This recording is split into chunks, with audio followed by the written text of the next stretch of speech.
Turururu, turururu. Mabuhay!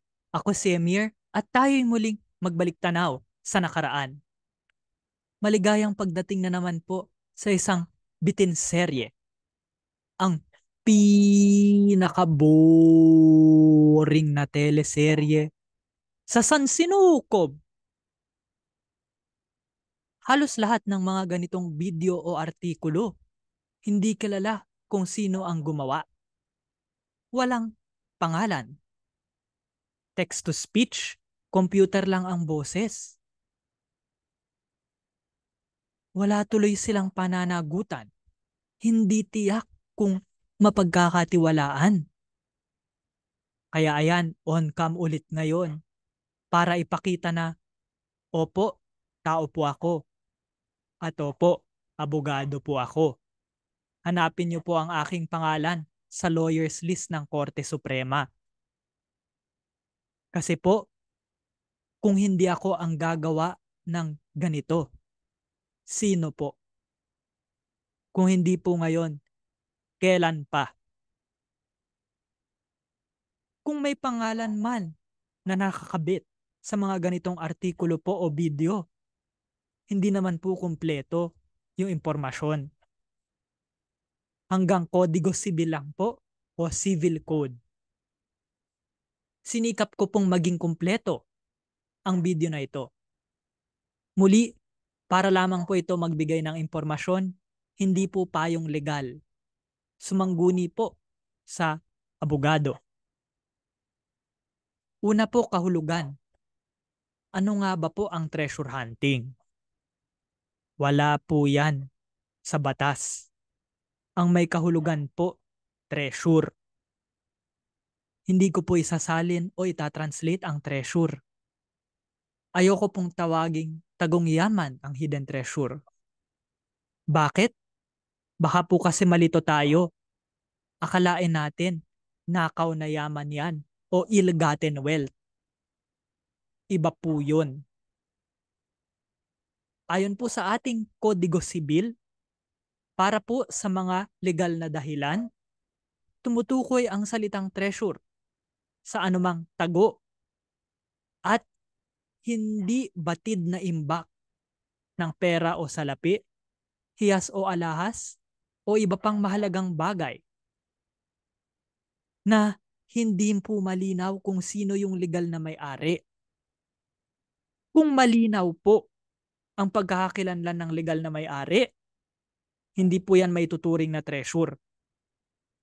Kung ganun po nahanap nyo, halimbawa ang nakalagay po, El Banco Espanyol Filipino de Isabel II. Kailangan po isoli nyo sa bangko. Ang tawag po natin ngayon dyan, Bank of the Philippine Islands, BPI. Hindi po yan hidden treasure. Pag hindi nyo po sinoli yan, theft ang tawag.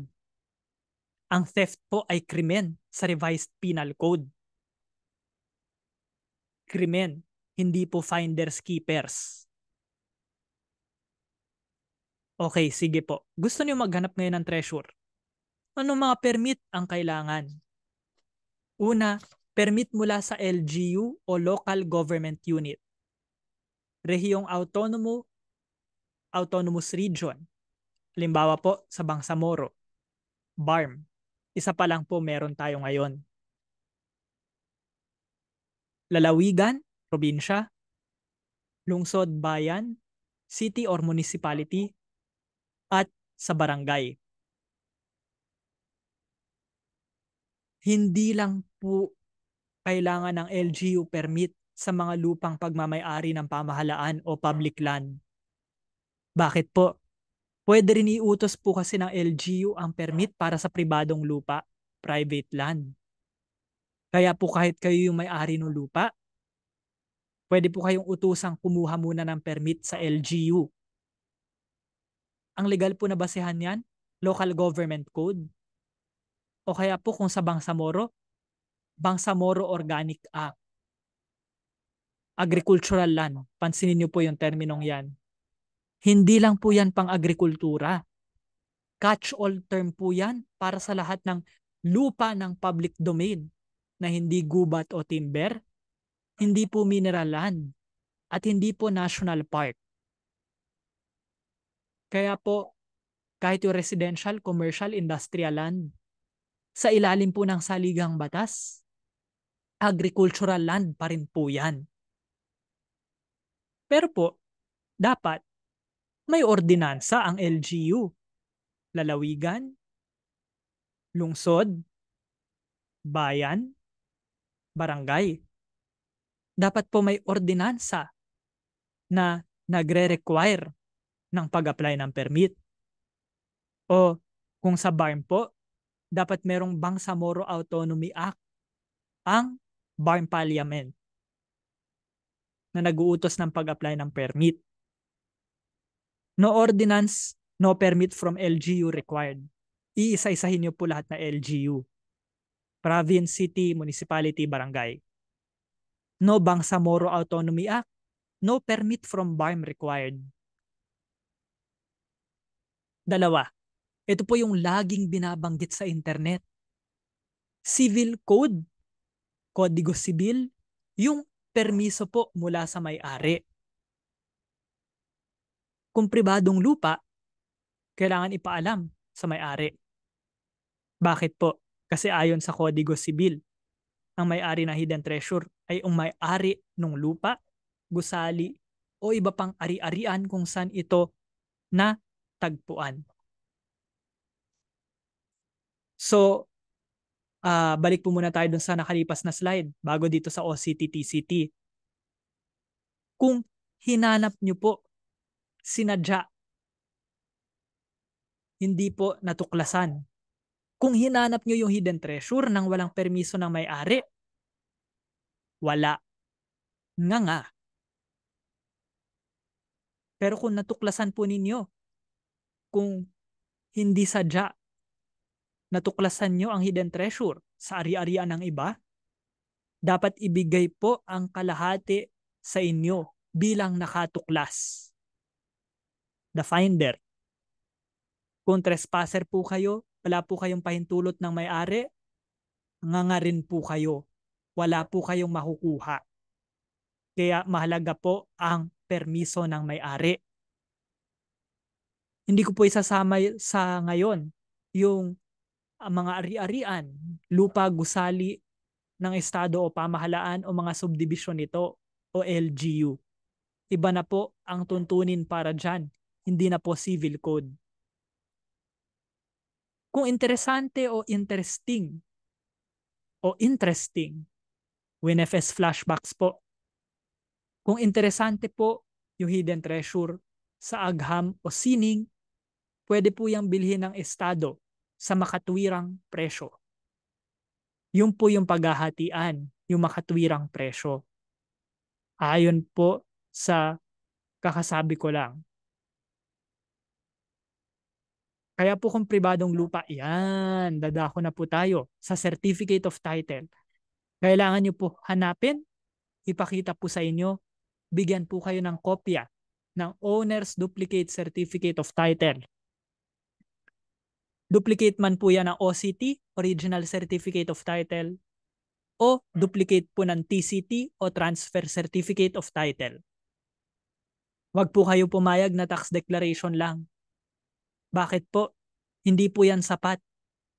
Dahil ayon po sa Kagawaran ng Kapaligiran at Likas na Yaman o DENR, hindi po patunay ang tax declaration ng pagmamay-ari kung gubat, forest land, o kung lupa ng pamahalaan ang pinag-uusapan. Kung binigay man po sa inyo yung kopya ng owner's duplicate, TCT or OCT, hindi pa rin po sapat yan. Kailangan po kayong humingi ng certified true copy mula sa Registry of Deeds kung nasaan po yung ari-arian. Kailangan nyo po yung owner's duplicate para isusumitin nyo po yung detalye nun sa RD. Yung TCT number, yung nakalagay na registered owner doon, location, para makakuha po kayo ng certified true copy. Bakit po mahalaga yung certified true copy? Malay nyo, peke pala yung duplicate OCT or TCT na pinakita. O kaya iba yung nakasulat na may-ari sa tala ng Registry of Deeds. Ngayon, paano kung maraming may-ari yung nakalagay? O kung yung nakalagay na may-ari, wala na, patay na. Magpapaalam po kayo dapat sa lahat ng eredero, tagapagmana, heirs. Hindi po pwedeng isang heir lang. Ngayon kung pumayag yung isang tagapagmana, yung iba hindi, tigil na po kayo. Hindi po worth it. Ngayon, kung pumayag na ang lahat na may-ari at panatag po kayo na sila nga yung may-ari ayon sa OCT, TCT,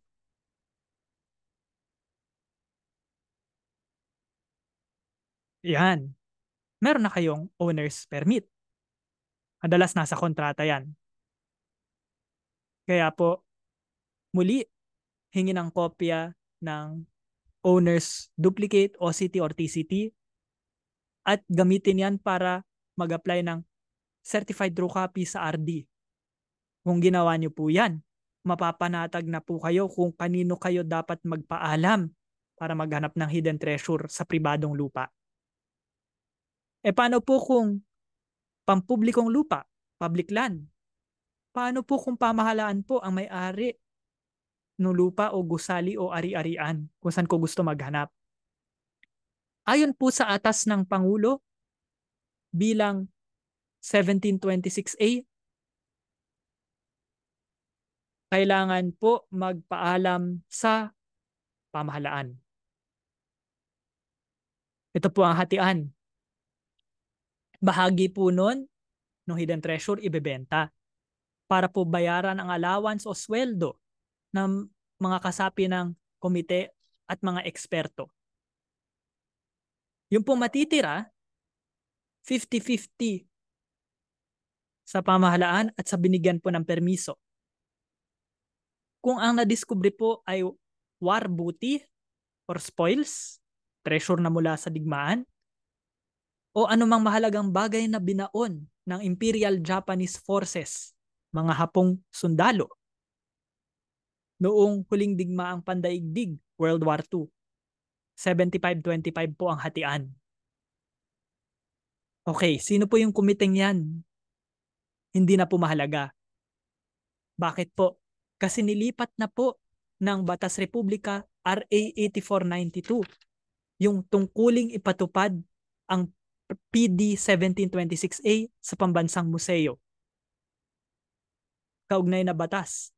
Nakalagay din po sa RA 10066 na ang pambansang museo ang may tungkuling maglabas ng lahat ng permiso o lisensya para sa treasure hunting. Pansinin niyo po sa batas na yan, nasa screen po ngayon. Hindi po nakalagay kung anong klaseng lupa. Hindi po nakalagay kung sino may-ari. Hindi po katulad ng 1726A na government land. Ang pahiwatig po niyan, kahit sa pribadong lupa, kailangan din po ng permiso mula sa National Museum, pambansang museo. Yun po ang naging interpretasyon doon po sa guidelines na nilabas ng pambansang museo noong 2011. Ano po yung hatian? Ibabawas po muna gastos. Kung lupa po ng pamahalaan, 50-50 po ang paghati sa neto sa matitira. Kung pribadong lupa naman po, 70-30. Mas malaki naman po yung sa aplikante. Pansinin niyo po yung ginamit na termino aplikante. Pahiwatig po, kahit kayo po yung may-ari ng lupa ayon sa OCT or TCT, kailangan nyo pa rin po mag-apply ng permit sa pambansang museo. Nilipat na po ng RA 11333 sa Pambansang Komisyon ng para sa Kultura at mga Sining, NCCA, ang kapangyarihan ng pambansang museo na maglabas ng treasure hunting permits. Kaya hindi na po sa National Museum, sa NCCA na po mag-a-apply ng permit. Panghuli po, sa mga kuweba. Kung sa kuweba po kayo maghahanap ng hidden treasure, public land or private land, lupain man ng pamahalaan o pribado, pupunta po kayo sa DENR para mag-apply ng permit.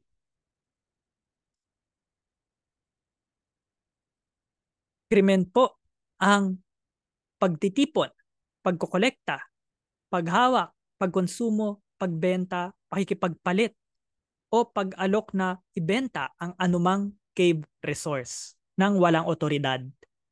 Kaya kailangan niyo po ng permit. Kasi po kung walang otoridad, ang pamamahagi at iba pa ng cave resource, krimen po yan.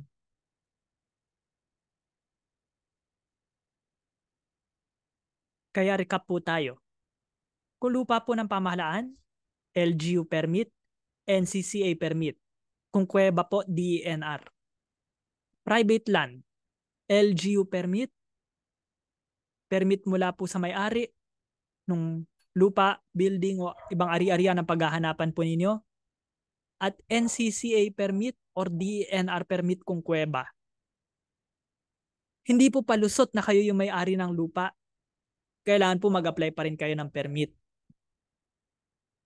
LGU, NCCA. Yung LGU permit, dapat po yan may /S. Kasi hindi lang po isa ang LGU. Autonomous Region, Province, City or Municipality, Barangay. Okay, ano po ang requirement na LGU permit?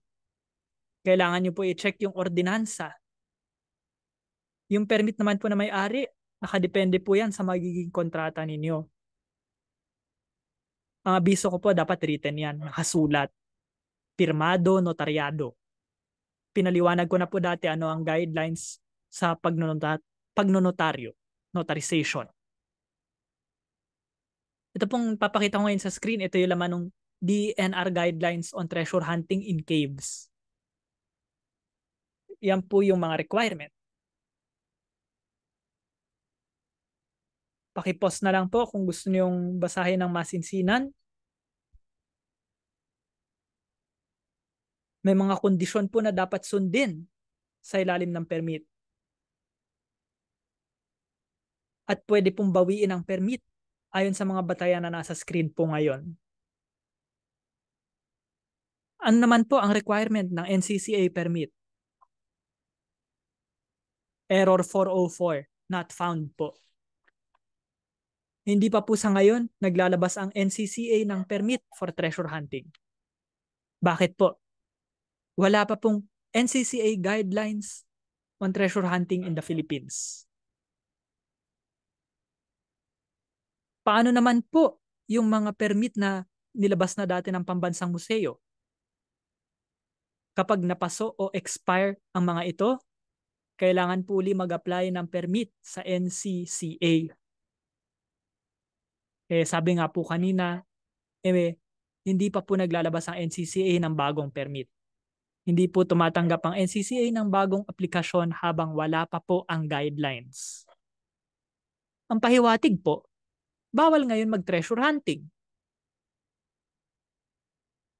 Ngayon, kung nag-treasure hunting pa rin kayo, krimen po yan. Ayan o, nasa batas, letter C. Ito po parusa. Hindi po palusot na wala pong guidelines. Kasi hindi naman po nawawala ang bisa ng batas. May guidelines man o hindi, umiiral pa rin po ang batas. Malum prohibitum po ang paglabag sa RA 10066. Hindi po pwedeng dahilang wala naman kayong intensyong lumabag sa batas. Hindi po yan malum in se. Hindi rin po palusot na hindi nyo alam ang batas. Una, nasa Kodigo Sibil po yan.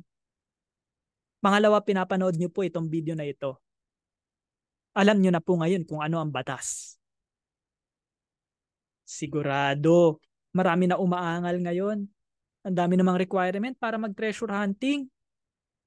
Bakit ang hirap maghanap ng treasure? Yan po ang punto. That is the point.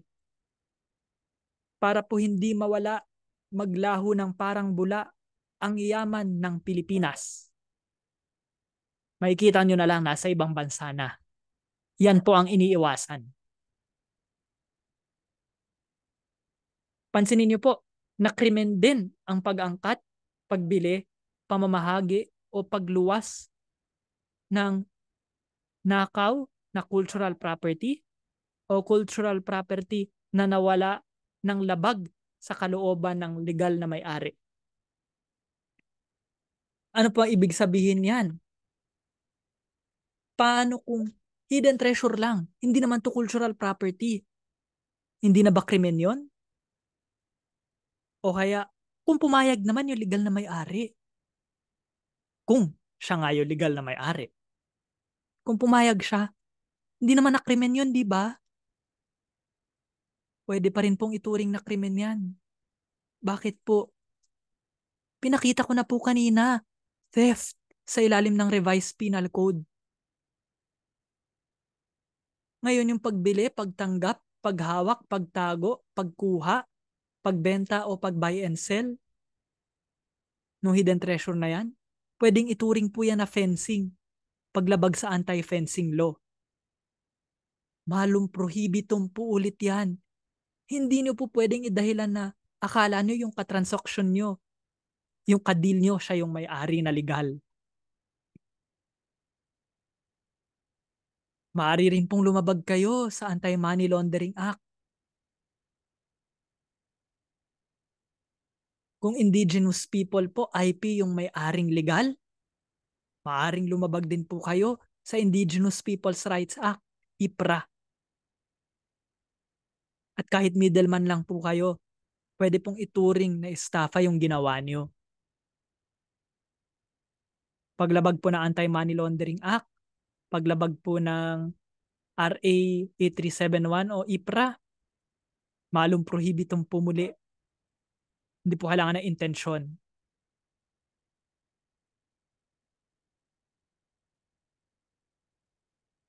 Ngayong alam nyo na pong lahat yan. Alam nyo na po lahat ng kailangan malaman.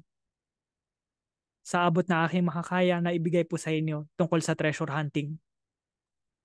Isusugal nyo pa rin po ba? Sana'y mag-isip-isip po kayo. Dahil mahal po ang bayad na abogado pag lumabag na kayo. I-like at i-share ang video na ito sa social media. Mag-subscribe at pindutin po ang batingaw o bell. Nais ko pong malaman ang inyong mga kuro-kuro. Magkomento po sa YT o Odyssey page ng video na ito. Panoorin po ang iba pang mga Emirs Biten. Muli po, para lang magbigay impormasyon ang video na ito, hindi po payong legal. Lagi po kayong sumangguni sa inyong abogado para maging sigurado. Salamat po kay G-G Arts para sa aking avatar po na hindi ko po nagamit ngayon. Promise po next time. Next time. Balik cartoon po ako. Samahan po ang Emirs Biten sa Odyssey. Nasa description ang mga link. Kung gusto niyo pong makita ang pangalan niyo dito, maging patron, padrino, sa patreon.com/baliktanaw. May mga iba pa pong pagkakataon o paraan para suportahan ang Emirs Biten. Nasa link din po ang description. Nasa description din po ang link, baliktad. Salamat po. Hanggang sa muli. Sana po next time hindi naman mabigat na topic. Ingat po.